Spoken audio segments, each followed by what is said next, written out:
Hello and welcome to the We're Not Experts History podcast. Over the last few decades, each generation has been defined by a trilogy. 70s, they had The Godfather and Star Wars, both horrendously overrated. In the 80s, we had Back to the Future, was great fun.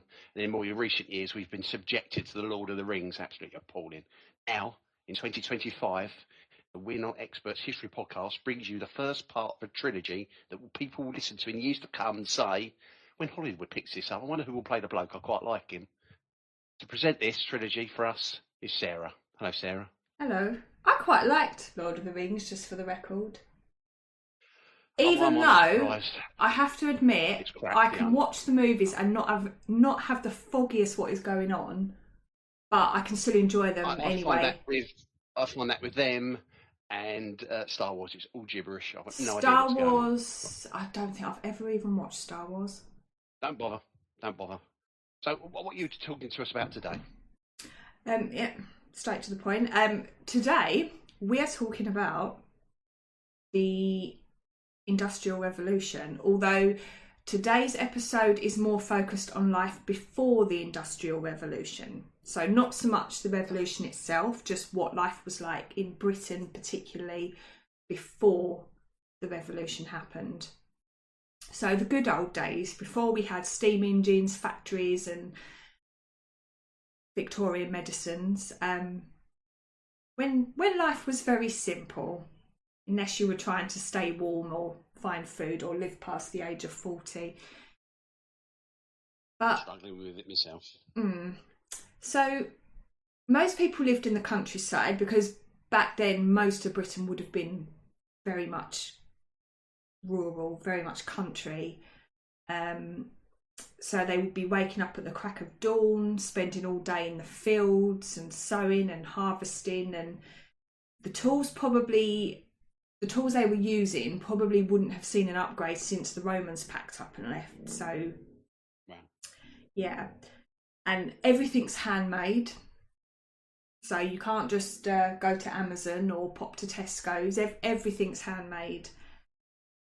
Most people travelled either on foot or on horseback. You didn't have cars and trains, and I'm sure I don't need to explain all this. I'm sure people would know that back then life was much, much simpler compared to today.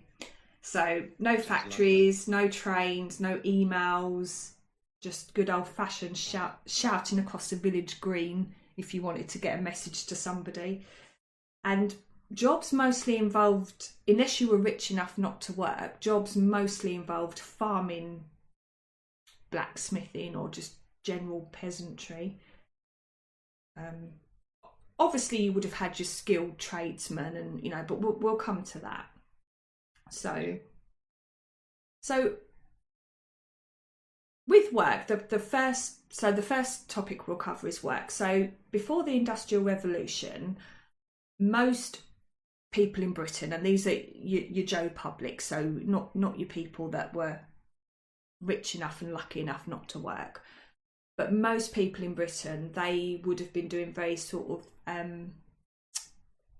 like manual labour, like farming and things like that, local crafts, all those sorts of things. Yeah, very physical work.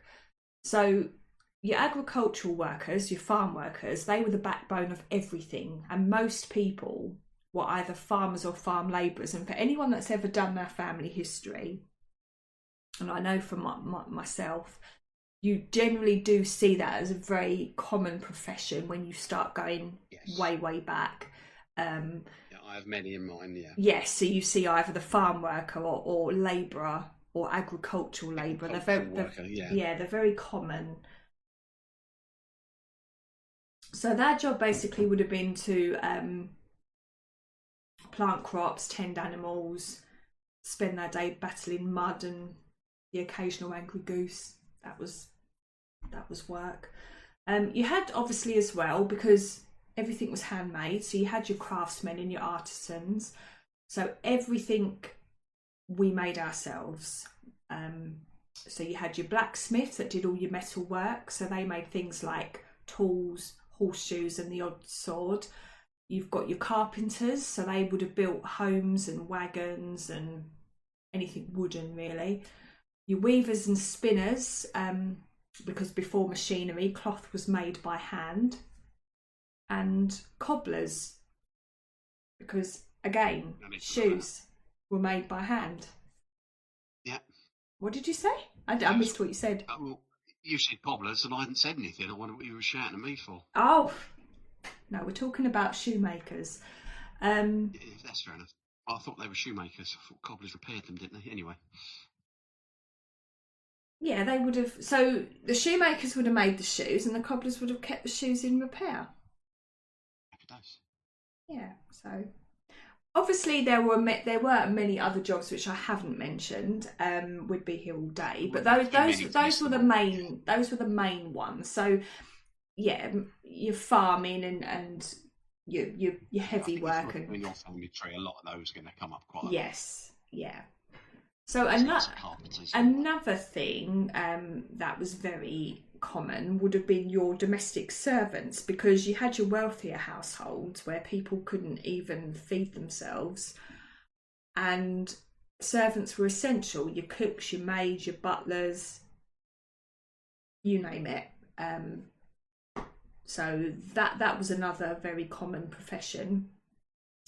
I seem to remember hearing in a documentary that there was millions of people in domestic service. It was probably the biggest employer. It would have been, and in the country at the time, that wouldn't have changed even after the Industrial Revolution. I mean, yes, people would have had more options because there would have been factory work and other types of trade that people could go into, but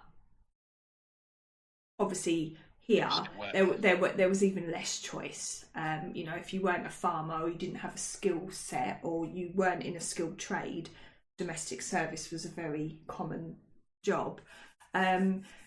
You've got your general church folk, so that would be your priests and your monks, and they would keep the spiritual side of things ticking over. So they would care for the poor and maybe run kind of like schools. They wouldn't have been schools as we know them today. There was no education board, but they may have run classes and taught basic skills to children. Yeah. Then you've got your tradespeople and your merchants, so your butchers, your bakers, and your candlestick makers. So they would have existed, selling their wares at the market. And of course you would have had transport workers, because most people didn't have transport except for their own 2 feet. So if you needed to send goods or have goods delivered, you relied on someone who had transport. So that could be someone that owned, because there was no railway then either. So things had to travel by cart or by canal, by boat. That was it. There was no other option. You couldn't stick it on a train or on a plane or anything. So there would have been plenty of work for carters and boatmen. So in short, work was very physical, not particularly glamorous, but at least you weren't stuck in traffic on the M25 for most of the day. So there was that. Things and roundabouts, yeah. Yes, exactly. So then we go to food. I was going to say, what are they eating at this time? Oh, you read my mind. What were their diets like? That would be the next thing, wouldn't it? After work, what were they eating? Yeah. So diet was very repetitive, and it was mainly a blend, particularly if you weren't very well off. It was a blend of what was local, what was seasonal, and what wouldn't kill you. And it was mostly beige. It wasn't very interesting. So a typical diet for your Joe Public, your average person, so probably people like ourselves, that would consist of things like bread, and the bread would have been made with very coarse grains. So it wouldn't be like the soft white loaves we get in Tesco. It would have been made with very coarse grain like rye or barley or oats. And there was also a thing they would have called pottage, which was a type of watery stew, and that was made with grains, water, and just whatever vegetables were laying around. So it could be things like onions, leeks, cabbage, maybe a carrot if it was a special occasion.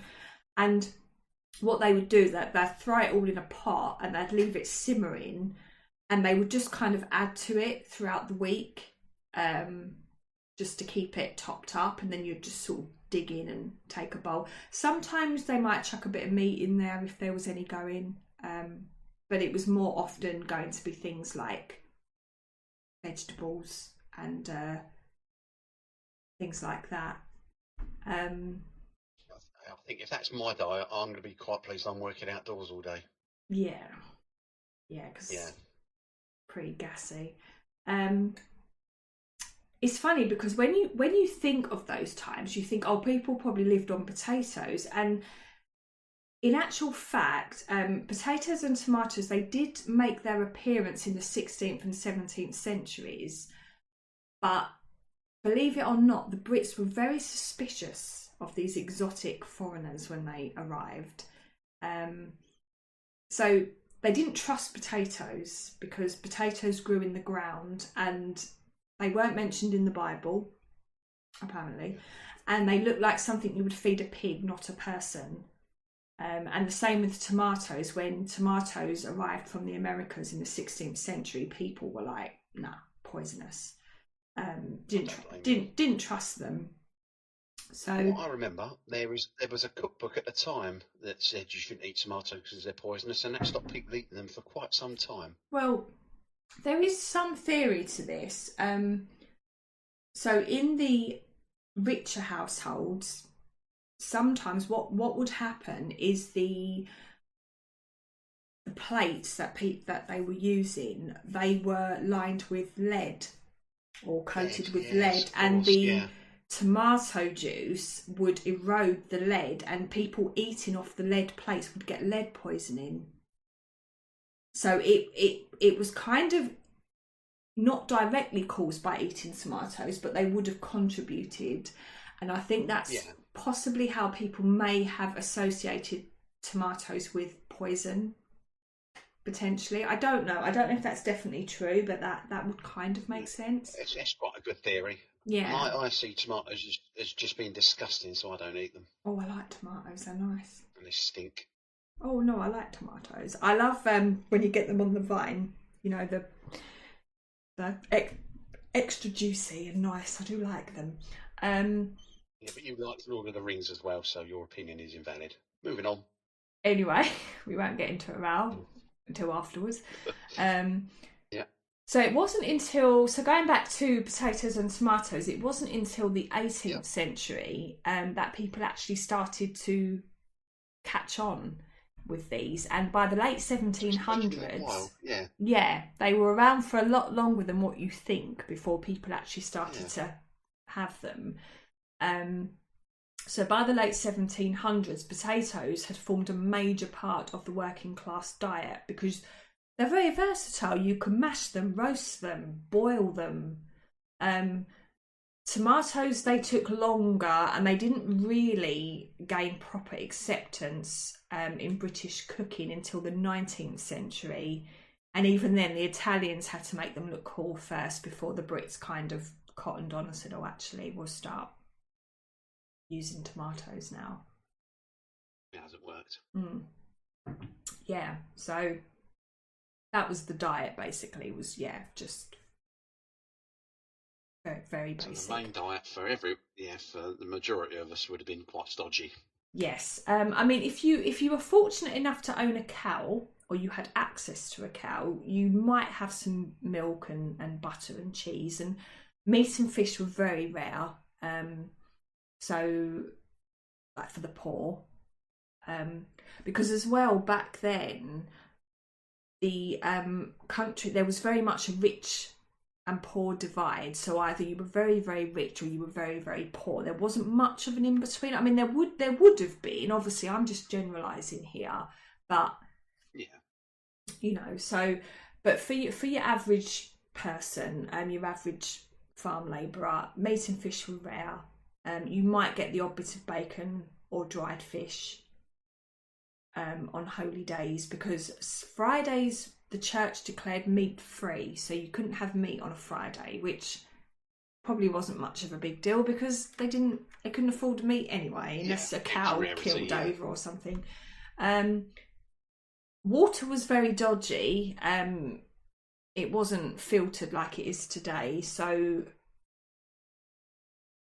they pretty much lived on owl and weak cider. That was like medieval squash. I would have got on quite well then because I do love it. I do love a good owl. I'm having one now. I'm in trouble, and I don't like tomatoes. I'm not a drinker. You'd be dead before you were 10. You wouldn't survive. You wouldn't eat anything. Well, yeah, yeah. So I can get on with that.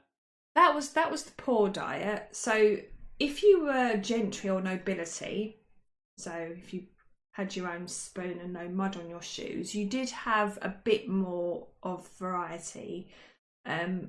So meat features heavily in a noble diet, and it would have included things like venison, beef, pork, mutton, and poultry. And they were very much into stuffing things into things, so they'd think goose stuffed into a pig or something like that.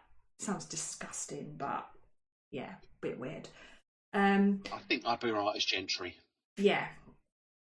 So after the 15th century, we were having exotic imports like spices, so that would have been things like pepper and cloves and nutmeg, sugar and dried fruit. That also began to appear, but that was in the elite kitchens, so your average person wouldn't have been having a sugary diet, and these would have been used to create a variety of desserts and pies and things.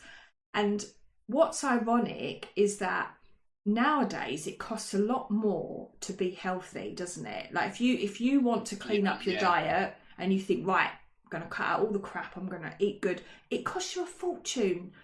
But ironically, back then the rich actually had, although they had a lot more choice and variety, their diet was a lot more unhealthy compared. I mean, yes, some of the poor may not have had enough to eat, but what they were eating, it was quite clean food. They had quite a clean diet, lots of grains and vegetables and pulses and things that now you'd be encouraged to include more in your diet. The rich were living on sugar and meat and fat, and I was definitely meant to be rich. Yeah, I think you probably would have been, but Built like it. So that was your diet in a nutshell. Before the Industrial Revolution, your diet was largely determined by your class and the season. So it was pretty much a life of stews, bread, and seasonal surprises, all washed down with something vaguely alcoholic. Very healthy. Probably healthier than the diet we have now, but like I said, the main issue would have been there probably wouldn't have been enough of it to go around. Yeah, I think then, and well, even if a lot of those foods are still eaten today, but they didn't have pesticides all over them then. No, they would have been much, much cleaner and healthier. Even things like milk and dairy. I mean, I don't have milk now, and a lot of that is because, and I'm not going to get into a whole thing about it because I'm not here to preach, but the main reason I don't have dairy and meat products, it's not for any ethical reason. It's more the fact that meat and dairy now is pumped full of hormones and all sorts of crap. It's not natural. So I choose not to have it because it doesn't agree with me. Yeah. I'm not saying that everybody should follow that, because eat whatever you want. I'm not here to tell you what to eat and what not to eat. But then I guess it would have been a lot more natural and cleaner. So, maybe if I had lived in those days, maybe I would have been eating meat and dairy, because it would have been, anyway, we won't go into that because that's a whole new thing. But, so we come next to fashion, if you can call it that. What were people wearing? Well, it really depended on your class. Yeah, I was going to say this is going to be down to class again as well, isn't it? Yeah. It's funny how these things, I mean, again, it kind of does make a difference today. Obviously, the more money you have, I guess you can afford better quality clothing or, designer. But back then, clothes were more just there for practical reasons. They weren't there to make a statement. They weren't there to as a way of self-expression. They were there, at least not for the poorer classes. They were just practical. They were there to keep you warm, keep you dry. The lower classes mainly wore wool because it was readily available. There were lots and lots of sheep. If they didn't wear wool, they would have been wearing homespun linen. Cotton did exist, but it would have been imported, so it was rare and it was very expensive. The men, and again, I'm talking about let's assume, and let's just say otherwise, I'm talking about the general public, like the general population. The gentry are kind of another class altogether. But men would have worn like a loose linen shirt, which often doubled as nightwear. So you'd wear it in bed at night and then you'd just chuck some layers on over it in the morning, and that would be your day thing. It's not going to take long to stink. Can you imagine? Oh, jeez. But, they were so used to it. Yeah. So with that, they'd have woolen breeches or hose, which were like tights. A doublet or a jerkin, which was a kind of fitted jacket. And often they'd wear some form of cloak, because rather than a cloak would have been a lot easier to make. So they would have had a cloak just for extra warmth. Women, again, they would have a base layer, which would be like a shift, and again, that would be used. They probably would have slept in that and then just laid it up to wear as their day outfit. And often the shift and the shirts, that would be the only thing that would get washed, because where it was next to your skin, people would, in a lot of cases, would wash those but not wash the rest of their clothes, because people didn't have wardrobes full of clothes then. They would have had very limited. You may only have owned one full set of clothes. That might have been all you had. Or you might have owned maybe one or two shifts if you were lucky, so you'd wash them in between and just wear them. So back to what women would wear, they'd have the shift as the base layer, and on top of this they would have, it was a kirtle, it was a kind of like a fitted dress type thing. Often they'd wear an apron over the top of that to protect their clothes, because they would have been, in most cases, doing quite heavy, dirty work. Wouldn't have been sitting at a desk answering emails. It would have been quite, heavy work. They wore on their head, it was called a coif, and it was to keep their hair in place, to cover their hair. Yeah. As well, just to keep everything. Yeah, I think I've seen them before. Yeah. And they also wore as well, because you didn't have underwear like you would have today, for women especially. We didn't have bras and things like that. They would have worn stays or a bodice just to keep everything in place. They didn't have knickers or anything resembling any form of modern underpants.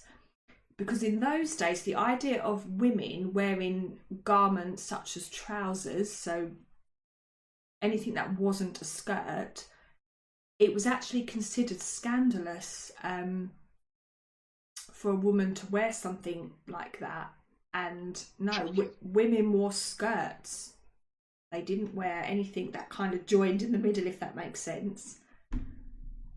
If you were lucky enough to own shoes, most people didn't, they would be made of leather and handmade. See, what's funny is that now, if you bought a pair of handmade leather shoes, they would cost you an arm and a leg. Yeah, you'd only want one then if it was costing you a leg. Yeah, but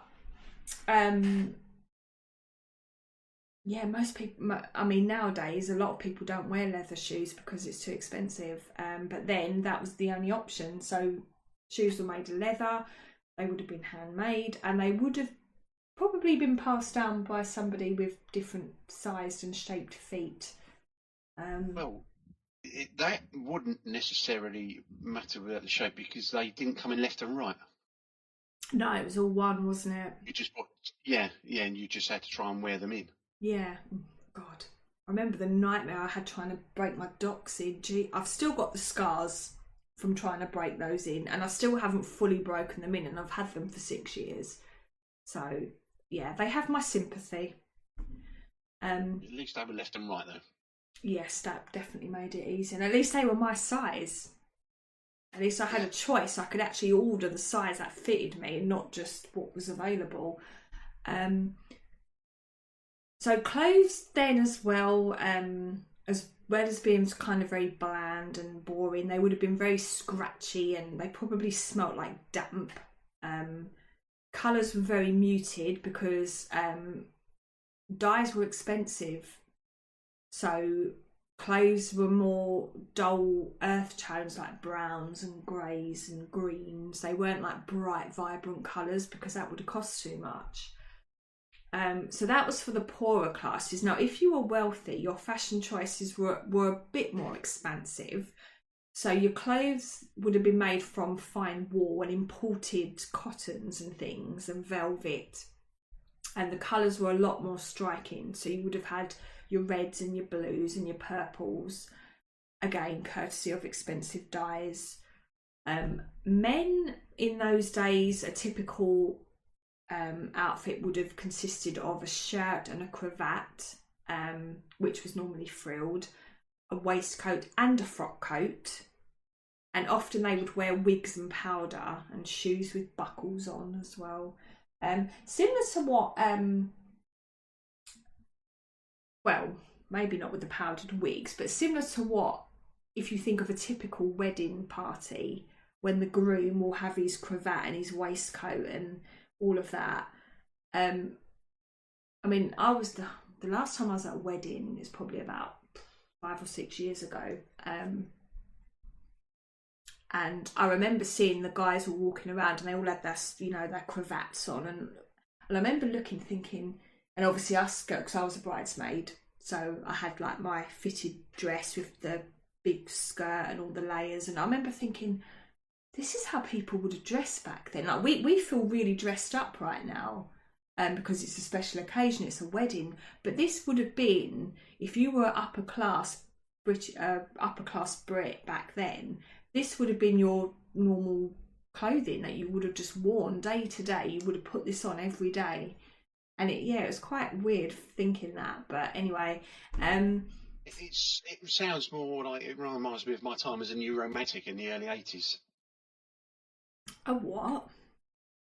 The new romantics in the early 80s. Oh no, I thought you said a neuromatic. I thought, what is that? A new romantic, yeah. When I had whatever that is. No, a new romantic.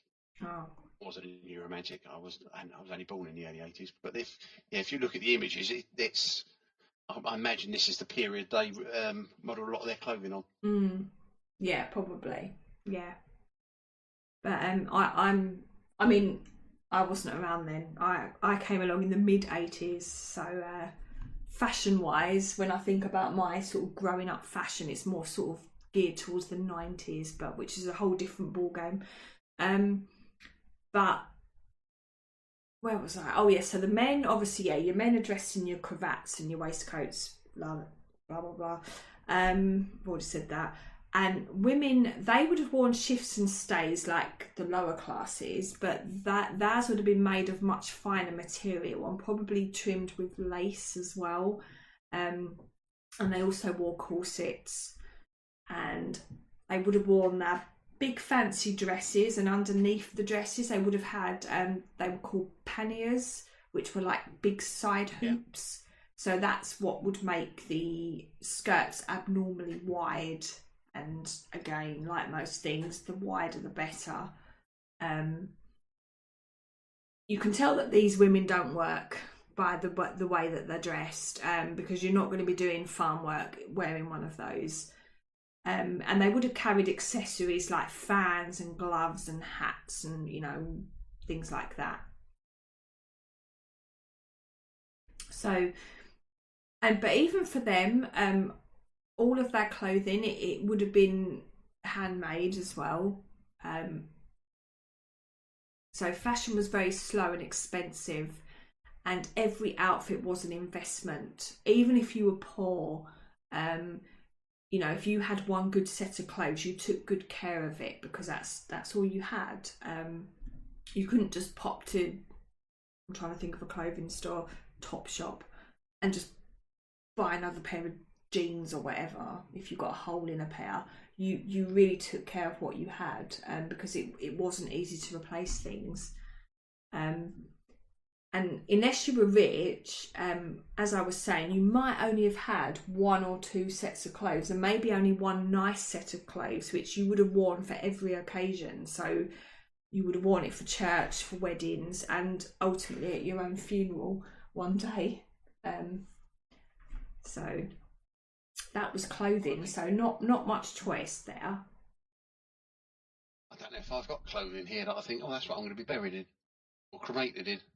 Do you know what? Sometimes I look in my wardrobe and I think, no, I'm not even going to say it because it's really morbid, but I actually look at my things and I think, I wonder if I already own the item of clothing that I'm going to be buried in. Am I weird to think that? Probably. Yeah. Yeah. Yeah. Some older people, they have their outfit picked out. Don't know, bury me in that, if you know, when I pop my clogs. But I think I'm a bit too young to be having these conversations. But anyway, but I do sometimes wonder. Anyway, moving on before we get too depressing. Healthcare. That's probably quite depressing, actually. Did they have healthcare then? I hear you ask, even though you didn't ask. But I'm going to imagine you did ask. They have healthcare then. Well, now you ask, it was pretty much non-existent. If you broke a bone, you just walked off. If you caught the plague, then best get your affairs in order. So the idea of the NHS was a very long way off. Say that again. I missed what you said. What did you? Say it again. Talk to me slowly. I said you better work out what you're going to be buried. Oh, okay. Sorry. You talk too fast sometimes. I couldn't pick up what you were saying. Right? Yeah. Okay. Where were we talking about? Oh, the NHS. So the NHS is obviously a long way off. So mid 18th century healthcare, it was less a profession and more of a gamble, to be quite honest. You had three options when it came to dealing with illness, because illness happened frequently. You treat it yourself with herbs and hope. If something needed chopping off, so if you got an infected limb or something like that, you didn't have penicillin, you know, the only option really was to chop off the infected bit before it got any worse. You'd go to your barber surgeon. And yes, that is correct. The same man that shaved your face would happily amputate your leg. Believe it or not. Because he had the equipment to do it. Exactly. They did have doctors, and I use that term loosely. You could consult a doctor, but that only really applied to the wealthy. And the reason I use the term doctor very loosely is physicians of the day, they were always men. Did not have female doctors at all. Just no, absolutely no. If you did, it was because they were disguising themselves as men, and that has happened. They were men or women pretending to be men. University educated, but normally they'd be educated in Latin, not medicine. And although they would diagnose patients, and I don't know how, because they had no medical knowledge, they wouldn't touch patients because that was beneath them. So if anything needed doing actual work, so anything that required laying hands on a patient, that would be down to the aforementioned barber surgeons, and they would like pull teeth, set bones, chop off limbs, etc. The doctors, they wouldn't touch people. That was like, no.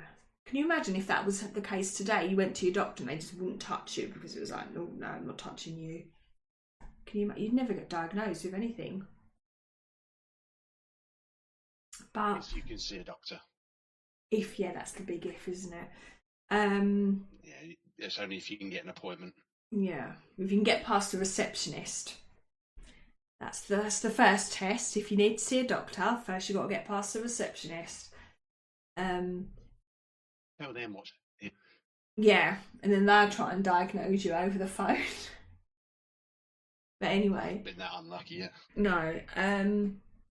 To be fair, my doctor's surgery is actually very, very... I'm quite lucky, to be honest. It's actually very good. They're extremely busy. It's very hard to get through, but if you do, they generally are very helpful. So I'm not going to complain about my doctor's surgery because they're quite good. I know that's not the case for everyone. Yeah. But another thing that people would do often in those days would, if you needed to, you would consult an apothecary, which was like a chemist of the day, and failing that, you'd have your local wise women or a folk healer who, if they weren't being accused of being a witch, they would. And to be honest, they probably would have done a lot more than the so-called doctors of the day, because at least their knowledge would have been passed down over centuries and it would have had some basis in fact. Because we do know that even today, when you look at holistic therapies, certain herbs and things, they do actually work to treat certain things. So treatments at the time, one of the most popular ones, which doctors loved doing, was bloodletting. And they would... Lovely. Yes, they would open a vein and apply leeches to let out the bad blood. Because a lot of things were put down to... I mean, I think we mentioned previously in our discussion about the plague, about the 4 humours, which was... I think it was blood... I can't remember them now. Blood, black bile, yellow bile, I think, and phlegm, was it? Bile, okay. Something like that. Anyway, but often they would say that if you had too much blood or you had bad blood would be the cause of most illness, and they would do this bloodletting. I think because they just didn't know what else to do. They didn't know. No, it's just guesswork. Yeah, just leak some blood out of him and he'll be all right. So they would cut the vein and they would put leeches on you to suck the blood out, and the result of that the patient would feel much lighter, but probably because they were dying, because they just had their blood sucked out. Herbal remedies were popular, and again, they're remedies that even today people that are more into the holistic approach would follow. So things like mint for stomach, to settle your stomach, garlic for wounds, lavender for headaches. Some were nonsense, like hang a dead mole around your neck to cure a cough. Don't see how that's going to work, to be quite honest. Although... Oh, you say that. I say that, I think if you had a cough and you hung a dead roll around your neck, I reckon within 2 weeks that cough would go. Well, that's work, because I've actually had a dead mole hanging around my neck for the last week. And have you heard me cough? No, you haven't. So there we go. I can get rid of this now. It's starting to stink a bit. That explains the smell. Yes. Mole. So you kind of had hospitals, kind of. They weren't hospitals as we know them today. They were more like religious institutions, not medical ones. And they more provided spiritual care. So they were there to make you feel comfortable. They wouldn't treat you as such, but yeah, it was just somewhere to die, really. I mean, this is morbid. I might cry. Sorry? This is quite morbid. Yeah. Well, let's move on to something a bit more fun. Entertainment. how did people entertain themselves? Well, they did. And it's funny actually, because when you kind of think back to then, you always assume that people didn't do anything. Like, they probably just worked in the fields all day and just kind of moped around. But people did make entertainment, and it didn't just come in the form of staring into the fire and gossiping about Margaret two doors down. Believe it or not, people managed to have fun, and we're talking about the poorer classes as well. And despite the lack of electricity and social media and indoor plumbing, people did find ways to amuse themselves in plenty of different ways. Now, dancing and music has always been very popular, and particularly folk dancing like jigs and Morris dancing. Anything you could stomp to with a beer in one hand. Live music was the only kind of music, and everyone knew someone that could bash out a tune on something, be it a piano, a hurdy-gurdy, a fiddle, a flute. So dancing and music then, yes, it wasn't like your clubs with your flashing lights, but you'd have a gathering, someone would bang out a tune and everyone would just dance and stamp around. So there was that. You had your theatre and your performances. So that would have been, instead of Netflix, you would have had like puppet shows, minstrels and storytellers. And often you'd have a group of travelling players that would bring drama to towns and villages. So Shakespeare, you always think it's just for the London elite. It wasn't. His plays actually toured, and the audience could get quite rowdy. And if you lived in town, you would have had your playhouses, and later on the opera, and your musical performances and things. You've gone very quiet. Are you there, or have you fallen asleep? Yeah, I'm still here. Okay, I'm still here. Making sure that you're awake. You had as well, because people were a bit grim back then, your public spectacles. So a bit like now when people rubberneck at the scene of a car crash, people loved things that were a bit grim, bit not nice, and See something horrific. Yes, public executions. They were a good day out. You bring your kids, you bring snacks. Yeah. No, don't bring public. No, that's not good. Don't bring execution back at all. Not good. But then that was a day out. You know, if somebody was getting hung, oh, excellent. There's a hanging next Friday. Oh, excellent. You know, we'll go to that. We'll take the kids. You also had things like your bear baiting, your cockfighting, dog fights. Tragically, they were viewed as mainstream forms of sport then, which is not good, but there you go.